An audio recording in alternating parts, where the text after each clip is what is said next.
Magandang araw sa iyo, Sir Ino. Pati na rin po sa nakikinig sa iyo. Ako nga po pala si Agapito, taga-Initaw sa may Misamis Oriental. Gusto ko lang po sanang ibahagi itong karanasan ko noong hindi pa gaanong kasibilisado ang panahon katulad ngayon. Ang ibig ko pong sabihin mga bandang 90s na po ito nangyari. Pero aktibo pa, kahit 66 na ako ngayon. Mailalahad ko pa ng maayos ang hindi ko malilimutang karanasan ko. Taong 1972, 15 anyos lang ako ng mga panahon na yan. 15 anyos din ako nang namatay ang aking lolo. Nasa kabilang barangay lang sila nakatira mula sa amin na hindi ko nalang papangalanan. Baka kasi may mga nakikinig rito na mga taga roon. Binansagan pa naman yun na pugad raw ng mga aswang. Subalit hindi ko naman pinaniniwalaan. Siyempre nung una lang. Kasi kahit naman dun ako nagbinatilyo, ay hindi naman ako nakaranas ng pang-aswang. Pananakot oo, kasi yun naman talaga ang uso noon pa man. Hanggang sa ayun na nga, namatay si lolo dahil sa katandaan. Madaling araw pa nun nang maiparating sa amin ng tito ko na wala pang asawa ng mga panahon na yan kay mama ang balita. Kami lang ang magkasama noon dahil sumakabilang bahay na ang aking magaling na tatay. Nagmadali kami ni mamang gumayak, nakalimutan pa nga niyang umiyak muna dahil sa pagmamadali.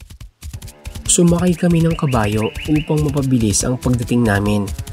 Bisaya po ang pananalita namin ngunit isasalin ko na lang po sa Tagalog ang ilang usapan ng mga tauhan na rito. Dado, bakit mo iniwan si Pang? Alam mo naman na baka nakawin siya. Galit na saad ni mama kay tito habang umiiyak. Ate, nandun si Aling Using at ilang kapitbahay. Hindi na nagsalita si mama nang marinig iyon at tanging mga hikbi na lang ang naririnig ko sa kanya. Hindi ako malapit kay lolo dahil masungit siya.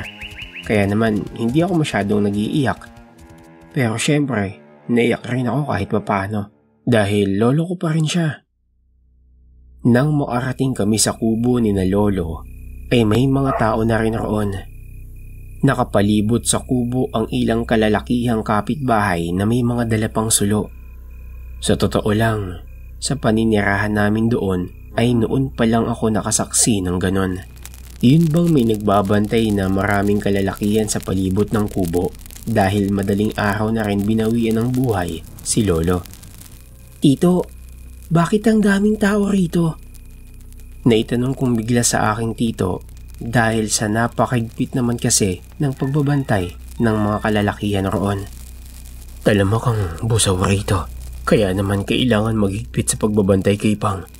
Iba pa naman umatake ang mga yon, parang di mga ibang nilalang. Tugon niya. Nang mga oras na yon, Sir Ino, ay nakaramdam ako ng kilabot. Lalo't tanging mga rapog na nakasindi sa tuyong dahon ng niyog at mga sululang ang pang-ilaw namin. Wala pa kasing kuryente nun. Maraming tumatakbo sa isip ko ng mga panahon na yon. Nariyan na baka biglang may grupo ng busaw na sumugod sa amin at pagkakainin kami. Halimaw pa rin naman kasi yun, di ba? Napakalakas ng imahinasyon ko noong kabataan ko pa, Sir Ino. Nang makapasok kami sa kubo, ay naglulupasay si mama sa labis na pagdadalamhati. Buong magdamag naming binantayan ang bangkay ng aking lolo kasi nung mga panahon na yon ay wala pang imbalsamo sa amin. Kaya naman papaliguan lang ito at ilang araw lang paglalamayan dahil paniguradong mangangamoy iyon. Lumipas ang magdamag na wala namang nangyaring kakaiba. Walang aswang na nagparamdam kaya naman hindi ako naniwala.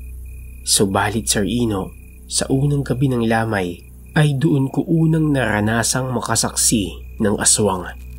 May mga iilang nakiramay na taga roon lang din. Lagi nga ay may nakahanda kaming pagkain sa lahat ng pumupunta roon dahil kailangan marami raw ang gising kapag may lamay. Nay, hayaan niyo muna magpahinga sila. Mukhang wala namang aswang eh. Ani ko rito na ang tinutukoy ko ay ang mga kapitbahay namin na kahapon pa nandirito. Pero inismeran lang niya ako. Naiintindihan mo ba ang sinasabi mo, anak? Marami sila rito. Kapag nanakaw ang bangkay ng lolo mo, hindi ko mapapatawad ang sarili ko, sabi niya sa akin. Hinayaan ko na lang kasi baka ako dinaramdam pa rin niya ang pagkawala ni lolo.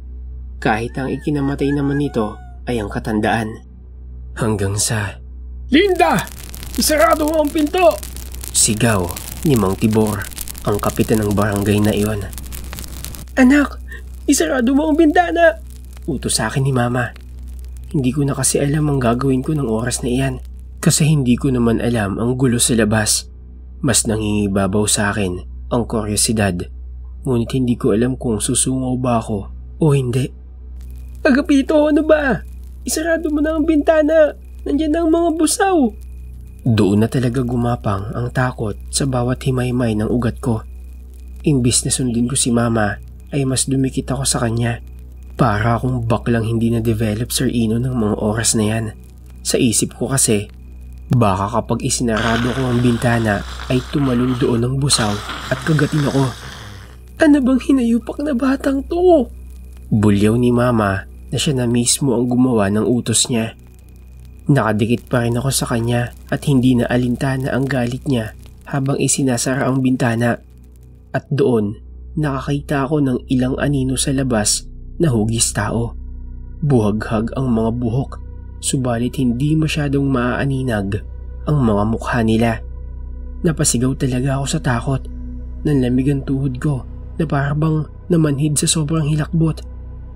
"Ano ba? Para kang binabae na inasinan." "Mama, kailangan natin ng asin," nanginginig kong sabi.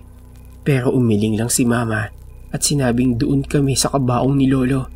Kailangan na higpitan namin ng pagbabantay. Nalaman ko tuloy na hindi natatakot sa asin ng mga yon. Hindi tatalab sa kanila iyon. Wala rin palang silbi. Akala ko lahat ng aswang takot sa asin. Hindi pala. "Ma, baka kainin din nila tayo." "Ano ka ba? Hindi nangangain ng buhay ang mga busaw. Bangkay lang ang ipinarito nila. Hindi nila tayo magagalaw, kaya manahimik ka riyan." Pati ang mga hype sa paligid, hindi na rin magkanda-ugaga sa kumusyong nagaganap sa labas. Nang mga panahon na yon, Sir Ino, kahit nagkakanda gulo-gulo na, ang dami ko tuloy nalaman tungkol sa mga busaw. Akala ko'y literal na nangangain ng tao ang mga iyon, pati buhay. Iyon pala, bangkay lang. Mataman kaming nakiramdam ni Mama. Kami lang kasi ang nasa loob ng kubo na yon dahil nagsilabasan ang kaninang kasama namin kanina. Bale, nakalaan lang ang kubo na yon sa paglalamay. May 4 na sulok na pader na gawa sa kahoy. Tapos may bintana at pintuan. May mga upuan para sa nakikiramay. At yun nga, kabaong. Ipinagawa yun ni Kapitan upang maayos ang lamay ng bawat namamatay. Kahit alam kong hindi naman kami mapapano sa loob, ay hindi ko pa rin maiwasan panghinaan ng loob. Lalaki po ako, pero duwag ako pagdating sa mga ganito. Nung mga sandaling yun, Sir Ino, nagsawa na rin si Mama sa kakasita sa akin sa pagdikit ko sa kanya. Naririnig namin ang angilan sa labas at ang pagtaboy ni na Kapitan sa mga busaw. Ang nakakatakot kasi roon ay hindi lang 1, 2 o 3 ang mga aswang roon. Marami sila, kaya sinong hindi matatakot? Nung gabing yun, Sir Ino, tuluyang nabugaw ni na Kapitan ang mga busaw. Sa sumunod na gabi, ayoko sanang sumama sa pagbabantay. Ngunit isinama ako ni Tito sa labas. Kahit gusto ko ay sa loob lang kasama si Mama. Pero nagpumilit si Tito para daw masanay ako. Talamak daw ang ganoong nilalang sa amin. Sir Ino, isinusumpa ko ang gabing iyon. Nang 9:00 ay okay pa naman. Pero noong sumapit ang 12:00 ng gabi, ay doon na ako kamuntikang mahimatay. Lalo na nang magsila basa ng mga anino. Ano yun? Gera ng tao laban sa aswang? Ang dami nila, boss. Napaka-espesyal naman ng bangkay para sa kanila. Papasok na sana ako sa kubo nang biglang maisara ang pinto. Agapito! Humanda ka na! Sigaw ni Tito. Sir Ino, hindi ko na po alam ang mga nangyari. Basta nakaramdam na lang ako ng mainit na tubig na dumaloy sa aking binti. Pagkatapos ay nahimatay na po ako. Hindi ko po kinaya ang takot nang may lumabas na busaw sa damuhan na nakatuwad. Iba po talaga Sir Ino kapag nakaharap mo sila. Sino ba naman ang gugustuhin makipagpatintero sa mga halimaw na kumakain ng tao? Baka mamaya magbago ang isip nila at taong buhay na ang kainin nila. Pero iba-iba pala talaga ang uri ng mga aswang.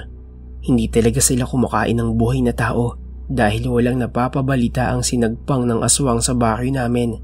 Kaso sa isip ko lang, kung gusto nilang kumain ng patay, di pumatay sila. Magiging bangkay na rin naman yun, di ba? Pero iba ata ang mindset ng mga aswang noon. Gusto natural na patay.